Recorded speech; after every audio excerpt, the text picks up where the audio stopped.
Pop আস্তে একটু, আমাকে নিয়ে কাজ করো, তোমার সবকিছু আমাকে নিয়ে, মানে সত্যিকার একটু আস্তে। মালিক, ওর দ্বারা কোনো কাজ হবে না। ওকে শুধু বলে চুপ করে বসে থাকতে, ওর কোনো কাজে কমবেন নয়।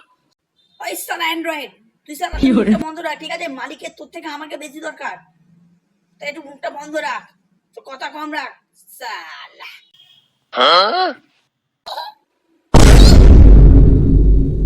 ওই সালা কম্পিউটার, চুপচাপ থাক হ্যাঁ, নালে এক্ষুনি তো সব সুইচ এক্ষুনি সব ভেতরে ঢুকে দেবো। সালা কম্পিউটার। তোরা দুজন তোদের ঝগড়া বন্ধ করবি? আমার লাগলো আমি তো বলবোই, তাই বলে সালা অ্যান্ড্রয়েডের বাচ্চা আমাকে অপমান করছে, আমি কি ছেড়ে কথা বলবো? ওর মুখটা বন্ধ করো আগে। ওই সালা কম্পিউটার, আর একবার যদি আমাকে অ্যান্ড্রয়েডের বাচ্চা বলিস না, তো তোর একদিন কি আমার একদিন। সালা কম্পিউটার।